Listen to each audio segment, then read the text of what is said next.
Mereka tuh orang-orang seperti saya yang bipolar itu saya tuh hanya ingin didengar dia, bukan dibantah ataupun dibanding-bandingkan. Saya nemu data untuk kasus bunuh diri ya Pak di tahun 2023 itu lebih banyak di gangguan mental. Gangguan mental dia? Iya.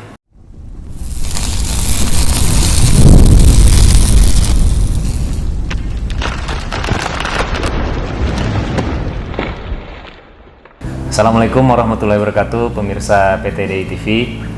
Berjumpa kembali kita di podcast Dunia Kampus, khususnya podcast Kampus TAI PTDI. Mudah-mudahan pemirsa PTDI TV semuanya dalam keadaan sehat walafiat semuanya. Kita sudah kedatangan tamu dari TAI PTDI juga, dari struktural PTDI. Assalamualaikum warahmatullahi wabarakatuh, Ardi. Iya, waalaikumsalam warahmatullahi wabarakatuh. Nama saya Ardi Prasetya, staf operator di PTDI. Ya, Ardi. Kita sekarang masih suasana pasca pemilu, Ardi ya. Masih pasca. Masih di berita masih panas ya, dia. Panas banget. Masih panas. Beritanya. Masih ada temuan-temuan kecurangan. Ya. Dan mudah-mudahan kita berharap semoga yang terbaik, Ardi ya. Iya, amin. Untuk amin. Negara kita kan, karena pemilu ini menentukan kita beberapa tahun ke depan. Iya, 5 tahun ke depan. Nasib negara kita. Nasib, termasuk nasib kita. Iya, betul. Semua nasib manusia gitu. Iya. Oh iya. Alhamdulillah Ardi sehat, Ardi ya? Alhamdulillah sih Pak. Alhamdulillah. Ardi sekarang aktivitasnya selain di PTDI apa aja, Ardi? Paling nggak ada sih Pak. Paling saya selain kerja ya Pak, kalau di rumah tuh biasanya saya cuma itu doang sih, main game aja. Palingan ya jarang keluar rumah, paling sama baca-baca buku gitu sih. Nggak pernah keluar rumah, jarang banget main keluar rumah. Saya keluar rumah kalau ada yang ngajakin aja, kalau nggak ada ngajakin saya nggak bakal keluar rumah. Kecuali kalau saya mau keluar rumah baru saya keluar gitu Pak. Untuk pengalaman hidup Ardi, mungkin dari Ardi dari sekolah dulu di mana aja sekolahnya, terus apa aja pengalaman ketika sekolah sampai kuliah sampai kerja, boleh diceritain Ardi? Boleh. Mungkin kalau pengalaman hidup saya untuk sekolah itu, saya pertama dari SD itu SD Negeri 11 Pagi di dekat rumah saya. Itu banyak cerita sih sebenarnya, dan sampai sekarang pun pasti ada beberapa yang diingat, ada yang masih membekas gitu loh. Kayak misalkan kita pas lagi lulusan, kita ngomong tuh Pak bareng-bareng di kelas mau kemana. Iya. Ya namanya juga gitu masih bocah ya, jadi yang SMP-nya ini ada yang mau ke swasta, ada yang mau ke negeri, jadi masih itu masih paling berkesan dan berbekas sih. Terus untuk SMP-nya saya di SMP Negeri 279, itu di dekat rumah juga, di kalau nggak salah di Jalan Mahoni, Jakarta Utara dia? Di Jakarta Utara Semua. Saya di Jakarta Utara Semua. Jakarta Utara Semua. Iya. Nah itu di situ saya nggak terlalu baik ngikutin kegiatan sih Pak. Paling yang saya ikutin kegiatan cuma bulu tangkis saja. Saya pernah nyoba ikut futsal, cuma habis itu saya emang mungkin fisik saya kali ya Pak kurang mampu untuk di futsal, jadi saya stop futsal, hanya bulu tangkis saja kegiatannya, nggak ada yang lain. Terus kalau untuk di SMK, mungkin saya SMK Tanjung Priok 1, itu juga di Jakarta Utara di daerah Lagoas itu. Tanjung Priok ya? Iya, Tanjung Priok 1 di daerah Lagoas. Saya ngambil jurusan multimedia. Jadi di situ banyak hal sih Pak, kayak saya media. Iya, banyak multimedia, ngedesain, terus banyak sih Pak. Jadi teman-temannya juga enak-enak lagi tuh. Tentang broadcast juga berarti? Iya, broadcast, tapi saya lebih ke desain. Lebih ke desain. Ke desain animasi 2D sama 3D. Sama video juga sih, bikin video, foto-foto. Seperti itu sih Pak. Oke. Kemudian ini Ardi, tadi Ardi pendidikannya lebih banyak di Jakarta Utara gitu ya? Iya, ketimbang keluar Jakarta. Itu tadi terakhir di Priok kali ya? Berarti anak Priok kali ya? Ada sebutannya dia, anak Priok. Anak Priok. Tapi emang benar di kehidupan di Jakarta Utara itu, terutama tadi di Priok dan sekitarnya itu emang keras atau biasa-biasa aja? Menurut saya sih emang keras sih Pak. Keras ya? Iya, apalagi kan kita sebagai anak Tanjung Priok nih, orang-orang bilang tuh kita tuh anak-anak daerah transformer Pak. Daerah transformer. Karena banyak ininya loh, kontainernya. Jadi kalau itu makanya kita kan dibilang keras karena kontainer pertama. Terus apa namanya pemalakan oleh preman-preman lah di beberapa tempat. Itu sering terjadi sih. Bahkan sampai kita pun, bahkan saya pun nyebrang aja pun Pak sering lewat, ada kontainer lewat nyebrang jalanan. Iya. Itu dia makanya. Sama truk-truk juga banyak ya. Truk-truk juga banyak. Truk-truk kontainer sama yang ya, tadi alat-alat berat ya. Berat semua sih, banyak kita. Yang ada yang mobil yang bannya besar itu suka lewat ya. sini juga. Makanya dibilang transformer. Ya. Itu karena itu sih. Kemudian tadi juga ada yang maling, apa istilahnya apa nih kalau maling di dalam truk itu? Bajing. Oh, bajing lompat. Bajing lompat ya, iya. Itu maling besi. Itu memang ada nih. Ada Pak. Ada, ya. Biasanya tuh di jalan Sudarso itu Pak. Oh iya Sudarso. Iya. Nah itu lagi macet-macetnya. Kalau nggak salah itu. Besi. Iya benar, dia sempat viral juga tuh di Instagram ya. Banyak. Ya siang-siang, malam-malam nggak ngelihat waktu ya. Iya nggak ngelihat waktu mereka. Yang penting ada besi mereka ambil. Ambil ya. Iya. Kadang juga bahan-bahan barang-barang lain pun diambil juga ya. Barang lain pun juga mereka ambil. Mereka nggak pandang bulu untuk ambil apapun. Nggak takut polisi ya? Nggak takut Pak. Benar-benar keras berarti ya. Keras banget. Priuk ya. Kemudian tadi perjalanan itu tentang pendidikan. Nah kalau ini belum nih tentang pendidikan Ardi tadi SD, SMP, SMK. Ada pengalaman yang paling berharga nggak, berkesan nggak ketika sekolah? Paling pas lagi SMK sih Pak. SMK. Itu satu-satunya saya sama teman sekelas ngadain kita pergi ke pulau. Ke pulau? Iya, Pulau Tidung. Udah itu paling berkesan menurut saya karena banyak hal sih di situ yang saya lakukan. Saya snorkeling, saya banana boat, apalagi pas lagi itu snorkeling itu nggak ada duanya sih Pak. Maksudnya bagus banget. Itu pun masih di Pulau Tidung ya Pak, masih di daerah Kepulauan Seribu. Kita belum tahu di daerah lain. Masih banyak ya pulau-pulau lainnya. Pulau-pulaunya lebih bagus lebih itu bagus. Pulaunya kecil apa besar Tidung tadi? Kecil sih. Kecil. Dibagi dua, ada pulau yang besar, ada pulau kecilnya. Nah di situ ada namanya Jembatan Cinta. Kalau kita ngelewatin itu katanya kalau orang yang masih jomblo kita bakal dapat cinta. Cuma kalau pacaran katanya bakalan putus. Itu sih katanya, belum tahu faktanya juga. Saya juga belum nyari sih faktanya benar atau enggak hal itu. Tapi Ardi percaya? Enggak sih. Enggak tidak ya. Saya nggak terlalu percaya hal seperti mitos itu. Mungkin mitos. Iya. Nah kalau ini Ardi ketika sekolah Ardi pernah ini nggak ngalamin misalnya kan di sekolah pasti ada kejahatan-kejahatan seperti bully, menghina, ini pernah ngalamin nggak Ardi? Oh kalau di bully mah mungkin saya salah satunya Pak, tapi saya pas lagi dibully pun saya terima aja, orang mereka itu masih mau pakai bukan fisik Pak, lebih ke kata-kata. Jadi kayak maksud saya nggak ada benernya kata mereka, jadi saya kayak terima-terimanya. Saya nggak pernah ngambil pusing sih Pak kalau masalah itu. Tapi ada sih satu kejadian di SMK. Itu saya mungkin udah benar-benar kesel kali ya. Itu saya berantem sama teman saya. Berantem ya? Iya. Iya karena kan apalagi Ardi di Priuk ya. Nggak mungkin kan? Nggak mungkin nggak ada berantemnya sih. Terus saya berantem sama teman saya itu bener-bener berantem banget sih, cuma gara-gara masalah sepele itu juga. Iya. Setelah sekolah Ardi melanjutkan ke kuliah berarti atau langsung kerja? Kerja dulu. Oh kerja dulu di dua tempat. Pertama itu kalau bisa dibilang sih kayak penagihan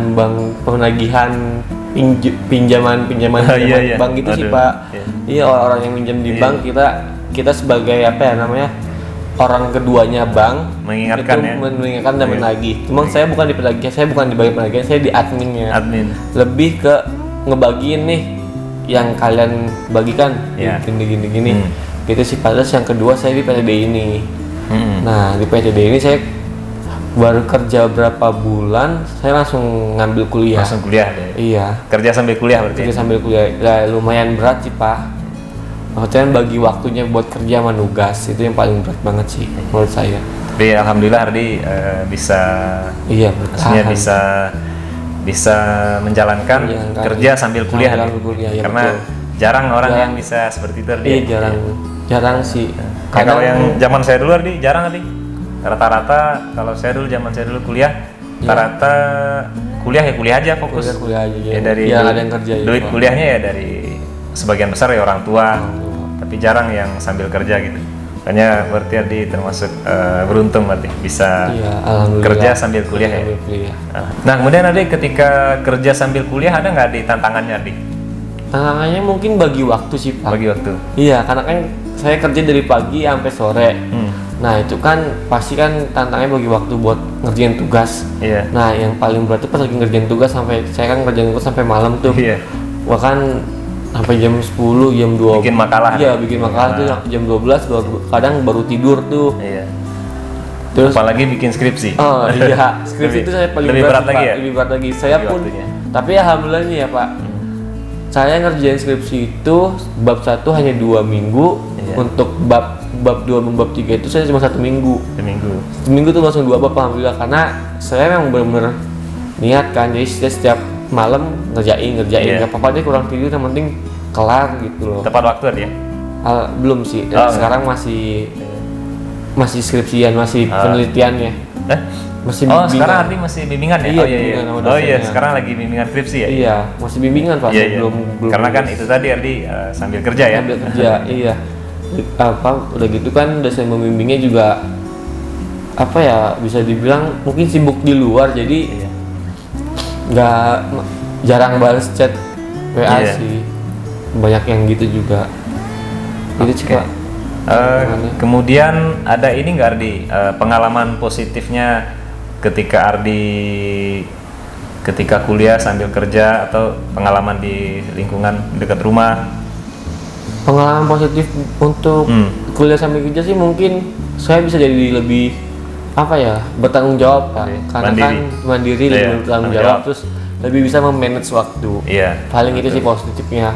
Kalau negatifnya mungkin ya karena saya kurang tidur, Iya. terus apa namanya nggak bisa fokus, mungkin negatifnya di situ. Ya, kemudian kalau saya lihat positifnya ya dibanding mahasiswa-mahasiswa lain yang fokus kuliah doang, itu pun dari duit kuliahnya dari orang tua, pasti pengalaman positifnya berbeda ya. Berbeda. Maksudnya itu udah nilai plus Nilai kerja sambil plus, kuliah tadi. iya. Udah Kerja ada sambil- pengalaman positif. Bikin sambil kuliah pun kita nggak bisa ngambil ini kan Pak, Iya. nggak bisa ikut-ikut organisasi. Iya. Jadi kayak kalau orang-orang bilang mah kupu-kupu, Kupu-kupu kuliah ya. pulang, kuliah pulang. Iya. Nah, Berarti Ardi nggak aktif di organisasi kampus? kurang aktif Pak, bukan nggak Karena sambil ini ya. sambil kerja juga sambil kerja Pak. ya. Nah, kemarin dengar-dengar Ardi sempat ke rumah sakit tuh, Iya. konsultasi dokter itu kenapa Ardi? Bipolar Pak, bipolar disorders. Oh, Ardi ada Gangguan mental. gangguan mental. Secara kategori saya tuh gangguan mental bipolar disorders itu gangguan mental yang kronis. Jadi bipolar itu bukan penyakit atau gangguan? penyakit, tapi dengan gangguan mental yang Gangguan. kronis Pak. Jadi mentalnya yang diserang. Oh, mental diserang. Iya, dan notabene itu benar mental Pak. Nah, tapi dan banyak orang yang bilang bipolar disorders, Iya. anxiety ataupun hal-hal yang bersangkutan dengan penyakit mental itu mereka bilang punya kepribadian ganda, bukan Pak. Oh, bukan. Kepribadian ganda itu beda lagi. Beda ya. Nah, kalau bipolar itu lebih diserang ke mental. Gangguan mental ya. Iya, karena bipolar itu kadang bisa moodnya Pak. Mood, ya? Moodnya bukan mood swing ya Pak, Iya. tapi moodnya itu lebih ke kadang naik, kadang turun. Iya. Jadi misalkan saya lagi naik nih, tiba-tiba ada yang bikin saya nggak enak, terus saya langsung turun. Langsung down. Dan itu pun kalau lagi down itu bisa sampai 2 minggu. Bisa semudah itu Ardi? Lagi senang, lagi Bisa gembira. Pak. Itu berarti jatuhnya lagi berganti episode. Bipolar itu kembali 3 episode Pak. Sering nggak Ardi ngalamin gitu? Kalau saya alhamdulillah sekarang saya 10 bulan di episode depresi, sekarang saya lagi di episode hipomania. Nah Kak, itu pun saya belum tahu nih kapan saya bisa berubah episode lagi. Ada dua itu ya, dua apa? 3, 4 malah Pak. 3 jenis? 4 jenis? 4 jenis. Tadi ada depresi, kemudian hipomania, mania sama campuran. Oh, campuran. Nah, bedainnya itu kalau depresi ya gitu kayak orang depresi. Oh. Tapi kan kalau orang depresi itu kan cuma sejam atau 2 jam ya, Pak. Iya. Bahkan cuma seharian. Iya. Nah, kalau saya itu bisa sampai 2 minggu. 2 minggu. Itu paling cepat Pak ya, 2 minggu. Hmm. Nah, kemarin saya baru periksa lagi, saya baru cerita ke dokter saya, "Dok, saya terbilang paling pendek nggak sih Dok?" Iya. Enggak kok. kamu terbilang ya di tengah-tengahnya lah sedang. Bahkan ada kok saya menemui pasien yang bahkan sampai 4 tahun di episode depresi. Lama sekali. Iya Pak, nah depresi kita itu lebih parah ketimbang orang depresi-depresi lain. Jadi pikiran kita tuh berisik banget Pak. Berisik aja. Iya, bahkan saya sering kali ngedenger bisikan, udahlah selesaiin aja hidupnya, orang udah nggak guna gini. Sampai segitunya tuh Iya. Pak. Nah itu untuk Pak, untuk episode depresi. Untuk Karena itu tadi ya depresi kan banyak ya kita lihat kan ya di negara kita aja apa iya, kasus sampai kasus bunuh diri. pun kebanyakan Ardi kesehatan mental. sempat kepikiran itu. Bahkan saya bisa dibilang sih udah pernah ngelakuin 2 kali malah. Tapi alhamdulillahnya itu kan kadang kan kalau orang-orang dengan gangguan mental kayak saya nih ya Pak, lebih baik jangan diceramahi dulu di saat mereka sedang depresi atau diganggu. Lebih baik diperhatikan, jangan biarkan dia di dalam ruangan sendiri. Kita dari jauh juga nggak apa-apa Pak, yang penting mereka tuh puas dulu gitu loh. Kasih waktu dulu. Nah misalkan kalau udah tenang, kita bawalah mereka ke profesional. Ke orang-orang profesional, entah itu ke psikiater, entah itu ke psikolog. Kalau misalnya orang tua atau keluarga yang ngajak ngobrol gimana? Ada pengaruh nggak? Tergantung orang tuanya. Kalau misalnya Ardi lagi depresi kan, depresi berat, tiba-tiba ada saudara Ardi, keluarga Ardi yang mencoba ngajak ngobrol, menenangkan, itu tergantung Pak. Pengaruh nggak Ardi? Pengaruh, cuma tergantung orangnya lagi Pak. Karena apa ya? Tergantung bukan dari orang yang depresinya itu, tergantung dari orang yang dari tempat curhatan. Nah, dia itu bisa nggak menenangkannya atau hanya untuk misalkan membandingkannya. Nah, kadang-kadang kan orang baru gitu doang, coba dong gini. Itu semua kita udah lakukan nih, kayak ngaji, sholat, mendekatkan diri kepada yang maha kuasa pun kita udah lakukan Pak. Tapi kan kata dokter kan gangguan mental yang kronis ya Pak. Tapi bisa sembuh. Untuk sembuh itu hanya pulih Pak. Pulih ya. Jadi selama kita nggak konsumsi obat itu bakalan tambah parah. Nah saya paling kesel dengan orang-orang yang bilang sabar lah juga. Mereka itu nggak tahu Pak, di balik kata sabar orang bisa ya Pak berkata sabar, tapi di balik kata sabar itu mereka nggak tahu kalau kita sedang berjuang. Untuk pulih aja tuh susah banget Pak. Harus ada tahap-tahapnya dia. Iya, tahapannya kan bisa panjang Pak. Saya aja kan 10 bulan di episode depresi. Sekarang hipomania. Sekarang hipomania. Iya, hipomania itu apa ya Pak? Berarti ada perubahan ketika Ardi konsultasi ya? Konsultasi ada perubahan untuk saya Kak. Nah, saya konsultasi itu seminggu sekali Pak. Seminggu sekali? Iya.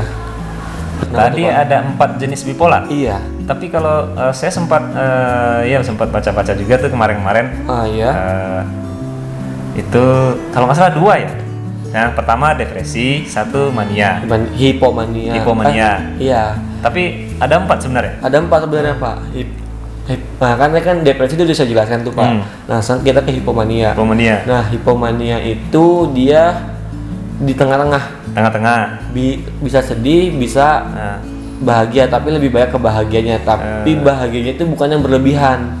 Kayak orang pada normalnya Pak. Jadi dia nggak terlalu sedih banget, nggak terlalu bahagia. Ini bisa berpindah-pindah apa? Ganti-ganti, berubah-ubah. Bisa ganti episode Pak. Berubah-ubah ya? Bahkan bisa, saya kalau misalkan saya itu bisa 2 minggu sekali berubah episode. 2 minggu. Nggak seharusnya sih setiap orang beda-beda. Cuman kalau saya lagi di hipomania. 2 minggu dia tadi. 2 minggu sekali. Kalau misalnya dalam sehari bisa pindah-pindah bisa.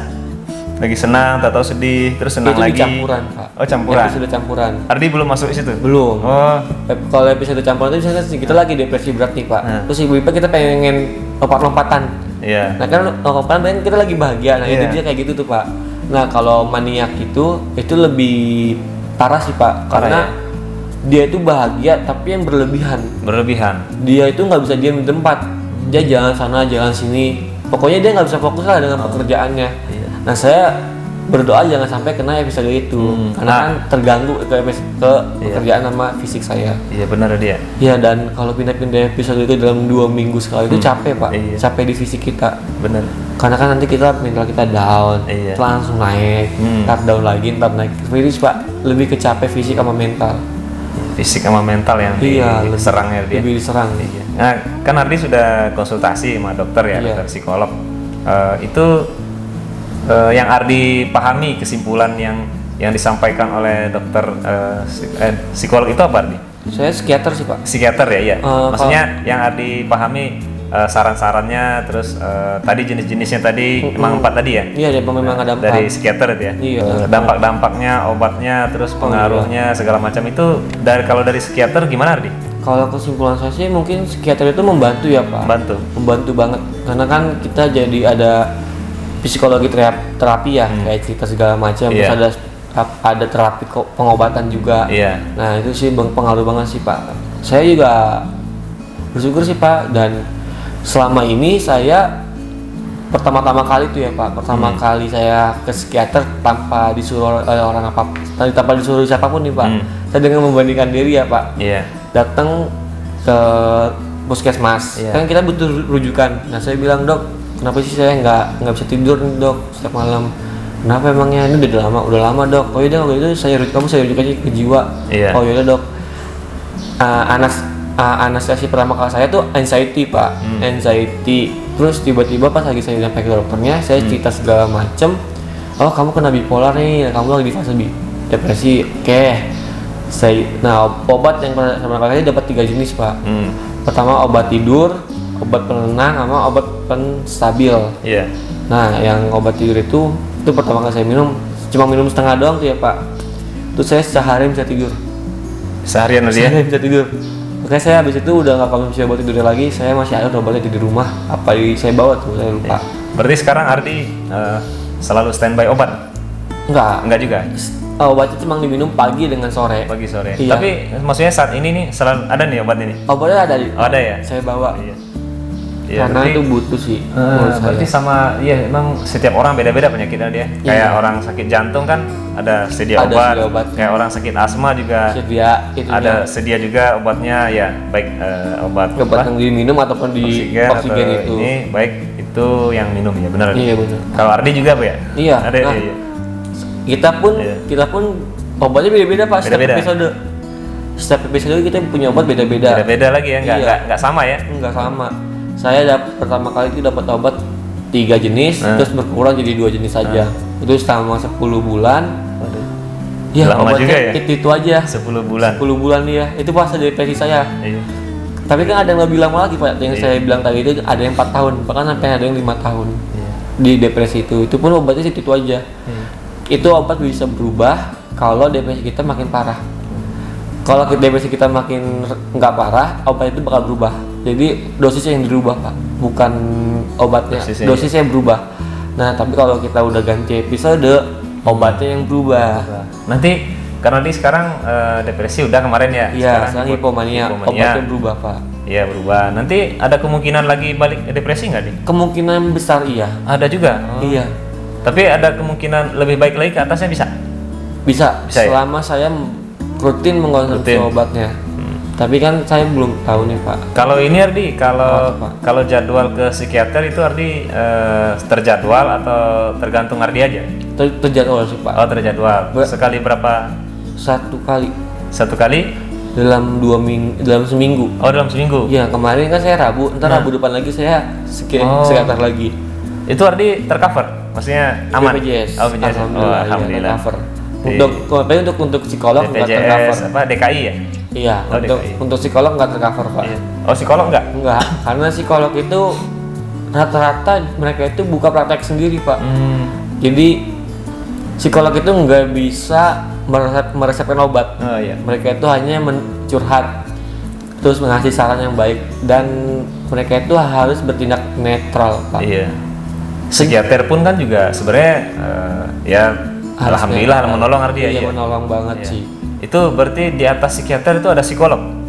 Oh, sebenarnya psikolog dulu baru psikiater Pak. Oh psikolog dulu baru psikiater. Karena psikolog itu kuliahnya psikologi. Nah kalau psikiater itu ya psikiater itu dia harus kuliah kedokteran. Habis itu ambil kuliah keahlian. Berarti itu spesialis berarti? Iya, spesialis kejiwaan. Kejiwaan ya, psikiater itu ya? Iya Pak, jadi dia itu kedokteran, ambil kuliah kedokteran. Iya. Berapa tahun, habis saya kurang tahu berapa tahunnya, habis itu baru ambil keahliannya di psikiater itu. Panjang sih Pak. Kalau ini Ardi, psikiaternya pernah menyarankan apa aja sih Ardi yang pernah disarankan oleh psikiater untuk kesembuhan kita? Untuk saran Ardi, mungkin ya. kita mulai dari awal ya Pak. Pertama untuk fase depresi, kan orang-orang depresi pasti butuh tempat yang namanya pelampiasan. Nah kan kadang kalau orang-orang yang normal ya Pak, paling kan pelampiasannya ke main atau segala macam, ngerokok, terus minum kopi kan. Kalau kita sebagai orang yang benar-benar mentalnya terganggu, itu kita pelariannya itu ke self harm. Apa tuh? Self harm itu menyakiti diri sendiri. Iya. Self harm ya Pak? Self harm. Oh self harm. Self harm ya. Itu menyakiti diri sendiri. Kadang saya nonjok tembok, kadang saya tangan.